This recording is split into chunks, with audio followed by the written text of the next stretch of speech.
Spies, Sabotage, Secret Missions, Churchill playing chess in the dark. This is the part of World War II people don't talk about enough.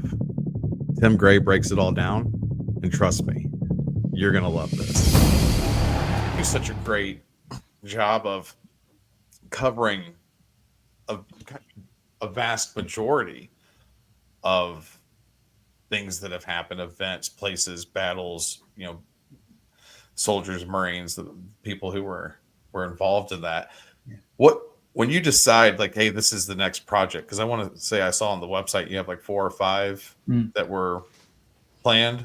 Yeah, we're just finishing one up on the Wall River crossing in Holland by the 82nd Airborne Division, which is one of those. It was in the movie A Bridge Too Far. Robert Redford's character played Major Julian Cook. So he's leading these guys across this river to capture the bridges at Nijmegen. So we look for stories that maybe people know a little bit about, and then we want to tell more of the story.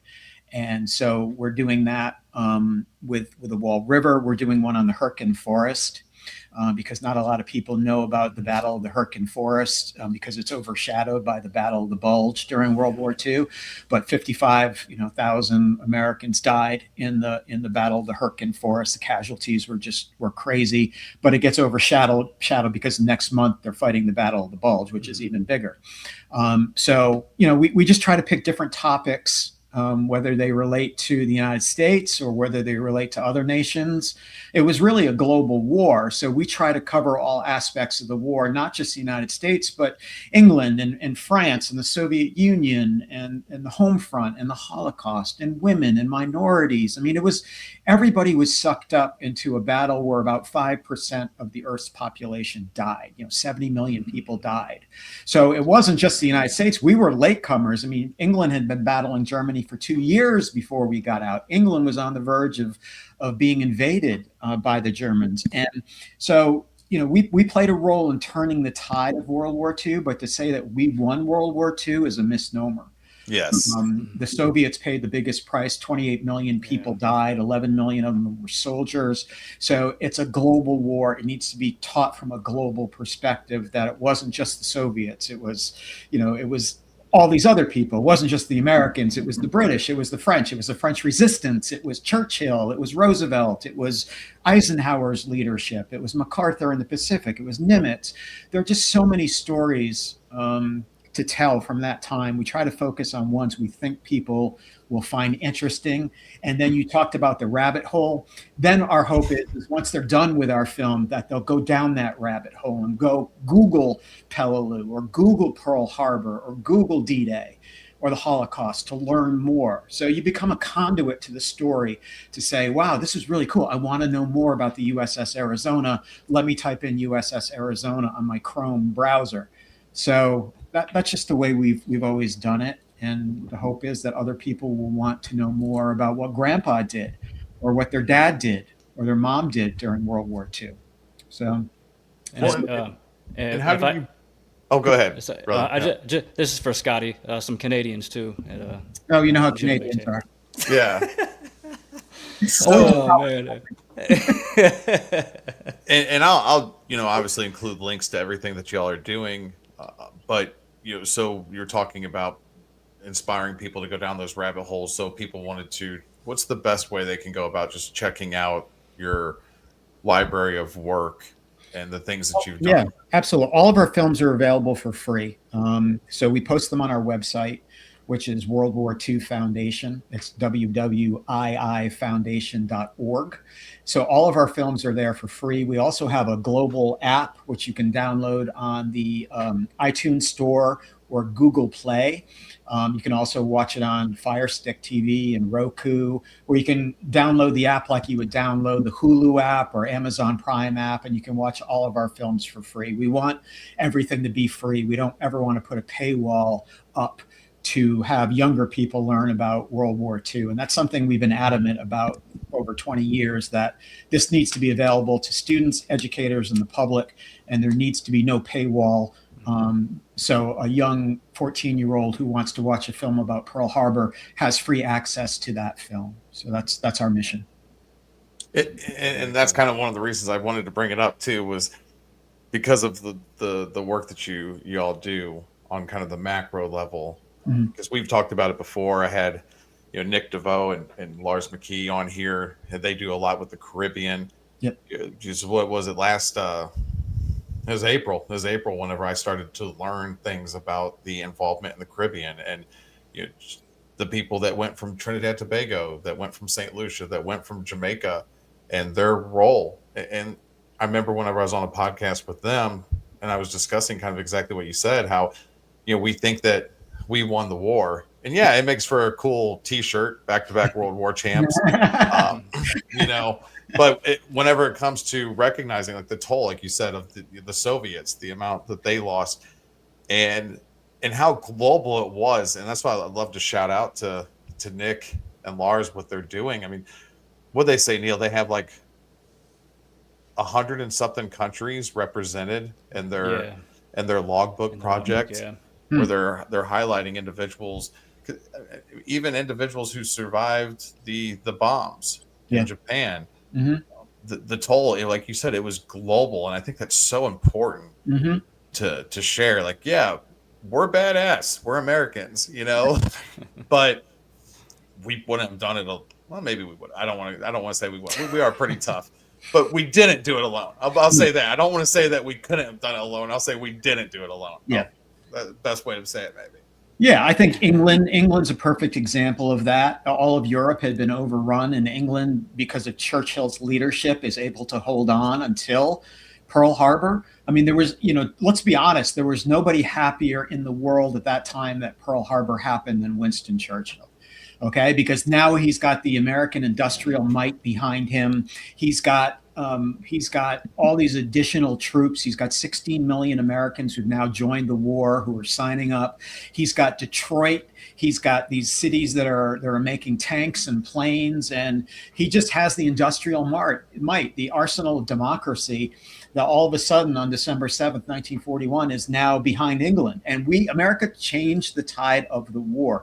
But we also can't forget that England was hanging on by a thread, and they had held off Germany for 2 years, and that the Soviets were already holding off Germany in the East.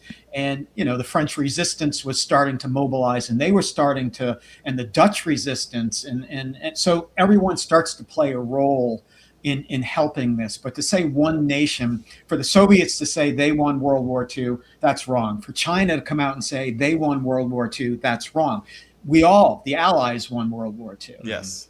Yeah. And that's important. The Allies won World War II. Without the help of another country, it doesn't happen. Without the help of this country, it doesn't happen. So you need the global perspective for that war, because it was a global war. Are you familiar with, because I was like on a flight and I just threw on a movie. I can't remember even where I was going, but it was the Ministry of Ungentlemanly Warfare, Guy Ritchie. Yeah. Have you ever, so that was very enlightening to me. My understanding is that it just really comes and it draws from truth, reality, and of course, like anything they do in Hollywood, right? Yeah. They Hollywood it. Yes. What have you dove into that? Have you done anything on that? Because that was a very fascinating kind of for me to learn about. Yeah, there was a famous quote from Winston Churchill. Churchill was very much into the spy game. He was very much into espionage and commando raids and things like that. So he formed the Americans. It was the OSS, the Office of Strategic Services, headed up by Wild Bill Donovan. In Great Britain, it was Special Operations Executive, and that was the SOE. And they were the Ian Fleming, James Bond people. And they would have these groups who would be parachuted into France. And we did a film that Kevin Bacon, the actor, narrated for us about an American who joined the OSS and then was lent to the British SOE. And he jumped in after D-Day with a team of 3 other special agents into central France, into the Limoges region. And their job was to stop the 2nd SS Panzer Division from coming from the south of France to get to Normandy to push the Americans and British back into the ocean. So the whole spy game was critical to the defeat of the Germans in World War II. And Hitler and Churchill didn't have any rules. He's like, we're going to do what we have to do. to get this done. And if that's blowing up train tracks, if that's assassinating German generals, if that's, assassinating them with this famous gun called the Welrod pistol, which the British still deny to this day existed or was used, but it was. It was a dirty game. It was a dirty game of how we can eliminate the Germans, and Churchill was behind that. And so, yeah, I'm fascinated by what the French resistance did and what these SOE agents did and what the OSS agents did, because that became the precursor to the CIA. The OSS became the CIA in America, and the SOE was basically MI5 in over MI5, MI6 over in Great Britain, and that's the legacy that these units are still used today. The CIA is still very active, as we know, and the British have their intelligence circuit and everything else. So I'm fascinated by the kind of the game in the shadows, is what they call it, the shadow game, where these guys are smoking a cigarette, but it also fires a bullet. Crazy stuff. And so Churchill was all in favor of that during World War II. I'm super fascinated. Just like, I just feel like no generation will ever be as cool as those guys. Like, not only were they just great, like they were pretty awesome, like just cool dudes doing whatever it took. And that's what that is what it took. It took being able to do whatever it took. Yeah. And from everybody around the world, like you said. And it's so fascinating. There are little macros. You talked about the macro. There are all these. The macro is the 30,000 foot view of the war. It's the strategy. It's the dates.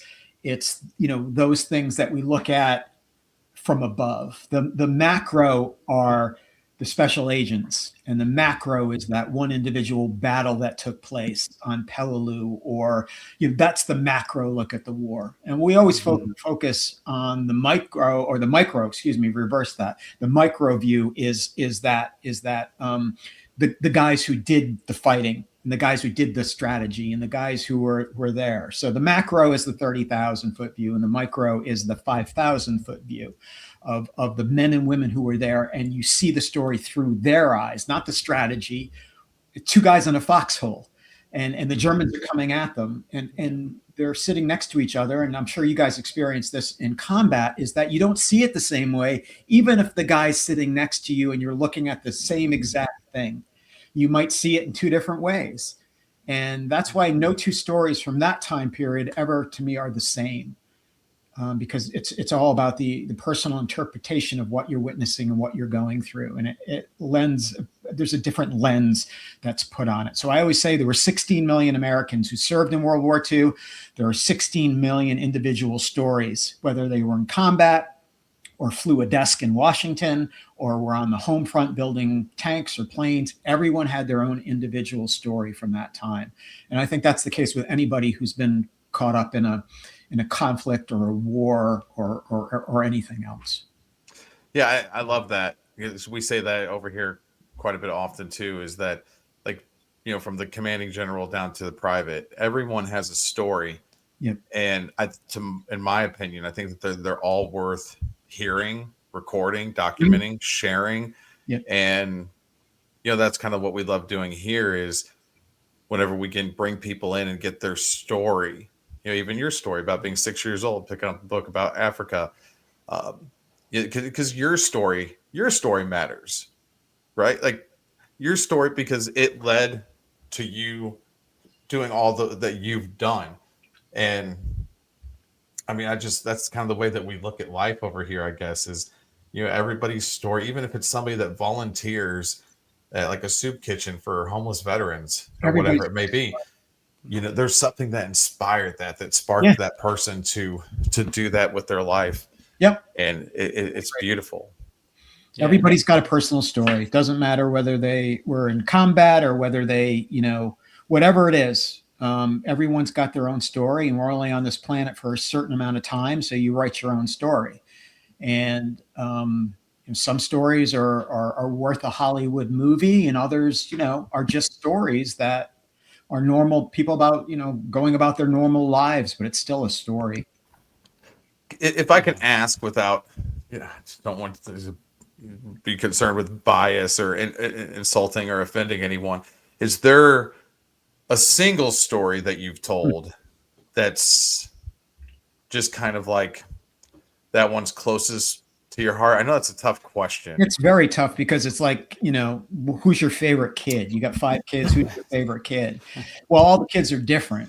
So Right. every story leaves a mark on you in some way that you've told, because you go back to the places, whether it be the Philippines or Corregidor or Japan. We interviewed Admiral Yamamoto's grandson a few years ago, and we sat down with him. So that's a moment. I think it's more of moments that you have, like going back to Auschwitz with an Auschwitz survivor, or walking around the Umerbrogel Mountains on Peleliu. Every story just brings something that you take away from it, and you're like, wow, I can't believe I was there. I can't believe I interacted with this person. I can't believe this person was willing to share their story with us in such an open way. So for me, it's more the moments than it is the stories. It's we've met so many incredible people who've become our friends. And my wife always jokes. She said, all your friends are like 99 or 100 years old. And I'm like, those are the people I want to hang out with, though, because those are the people who went through that history, and they're teachers, they're mentors. They're giving you ways in which to live your life, because they've experienced some really horrific things, and some very patriotic things too. So I love hanging out with them. I love listening to them talk, because most of them won't tell you their deep down secrets, or they won't tell their family members their deep down secrets, but they'll share them with us because we're strangers. Yeah. You know how it is when you talk with a veteran. It's kind of like, he might go into some details with you that he wouldn't go in with his daughter or his son, because he doesn't want the daughter or son to look at them any differently, even though grandpa had to maybe do some really bad things during the war because that was his job. Or maybe grandpa liberated Dachau and you've been in combat, you guys, you can't possibly articulate what you saw and what you did to somebody who hasn't been there. As much as you try, and as much as you think you might be getting your story across, that other person just can't understand it. You're not going to be able to understand it unless they were with you in Afghanistan, or overlooking some village, and you're deciding whether to kill that person or not kill that person. Nobody can understand what someone who's been through the Holocaust, or been through combat, or been through those islands like Peleliu and Guadalcanal went through, unless you were there. You can listen, you can hear the story, but I'll never know what it was like. I'm just a conduit to tell the story so other people get interested, but I can't get in your head. I can't get in the head of a veteran from World War II. I can't get into the head of a veteran from Afghanistan or Iraq and truly understand what they went through, because I wasn't there to see it and experience it. Man, Well, I mean, I'll tell you. Go ahead, Mike.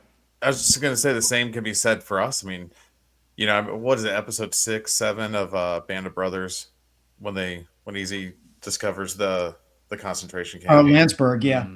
And I mean, that, like, even thinking about it, but like that scene tears me up, man, because like I can't even what they just everything that they did, like even before D-Day and then Normandy, and then just working their way across, right? And then to all of a sudden, I mean, Neil, I don't know, man, if we ran across like some people over there roughing it, but I mean, could you even imagine if we stumbled across something like that? Like, and it's emotional. It's emotional. Like, you can't, like, we've been there, we've been in combat. Can't even, and then what those people went through, man, like the Holocaust survivors, and, like, they did a great thing in Band of Brothers where before they did that episode, they didn't show the actors the set. Okay. So the first time the actors went to that set and saw the emaciated people and the bodies. That was the first time they went and saw that set. So there was, Hanks and Spielberg and everybody else involved did something really smart in that they didn't expose the actors to, what the set looked like and everything else. So when the actors got there, they're like, what you see in the series is what they saw for the first time too, as actors, that set. And, it's not like they had gone to the set and rehearsed their scenes and everything. No, that was the first time they went to the set of the concentration camp, subcamp at Landsberg, which is a subcamp of Dachau. So again, that's just really good directing and producing and everything else, that the first time the actors saw that horrific set was the first time they started to do the scenes. So that's another one that, those guys really got right in that series. If that didn't get your blood pumping and your brain spinning, I don't know what will. World War II wasn't just one war.